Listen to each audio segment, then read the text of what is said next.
সিরাজুল্লাহকে কে কেটেছে? ইতিহাসে কি বলে? সিরাজুল্লাহকে ছোট ভাই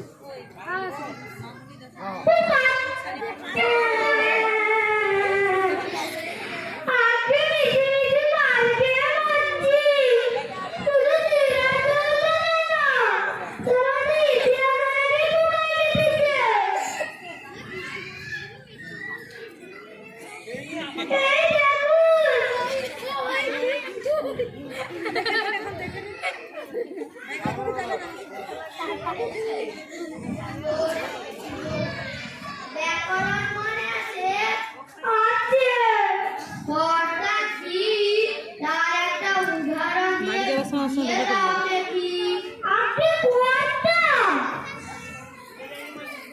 উপরে জয়মন্ত্রী কেন বলো দেখি?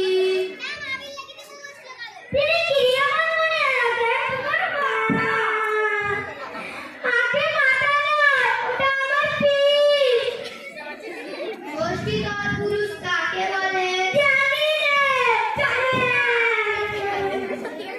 ওটা নিলতা জানি ওটা হলো জয়শ্রীধর পুরুষ অঙ্ক শিক্ষা হয়েছে? আচ্ছা, তোমাকে 6:30 সন্দেশ দিয়ে বলে দেওয়া হয়েছে যে 5 মিনিট সন্দেশ খেয়ে যতটা সন্দেশ বাকি থাকবে তুমি তোমার ছোট ভাইকে দেবে। একটা সন্দেশ খেতে তোমার 2 মিনিট লাগে। কটি সন্দেশ তুমি তোমার ছোট ভাইকে দেবে? একটা না সবগুলো আমি খেয়ে ফেলবো দিতে পারবো না আচ্ছা, একটা বট গাছ যদি প্রত্যেক 3 ইঞ্চি করে উঁচু হয়, তবে যে বট গাছ বৈশাখ মাসের পয়লা 10 ইঞ্চি ছিল, ফিরে বৈশাখ মাসের পয়লাতে কতটা উঁচু হবে?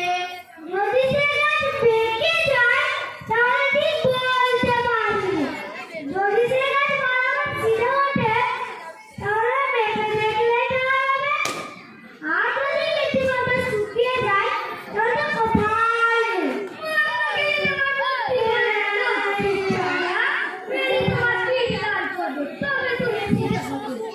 আজকে মারের জন্য ধীরে ধীরে তো বেঁকে যায় রাজা বাবু, ওটা আপনার রং। মারপিট করে খুব অল্প কাজই হয়। কথায় আছে গাধাকে পিটলে ঘোড়া হয় না, কিন্তু অনেক সময় ঘোড়াকে পিটলে গাধা হয়ে যায়। অধিকাংশ ছেলে শিখতে পারে, কিন্তু অধিকাংশ মানুষ শেখাতে পারে না। কিন্তু মাকে মরে ছেলেটাই। আপনি আপনার ব্রেন নিয়ে বস্তান করুন, দিন পর দিন মধুসূদনের পিঠ জুড়ো, তারপরে আমি ওকে পড়াবো।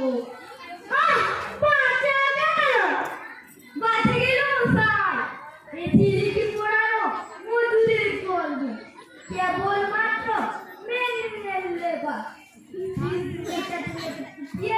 এনাদের 5টি টাকা মাত্র পাই সেই মেয়েরাতে মাটি কোপাতে পারলে 10টা টাকা হয়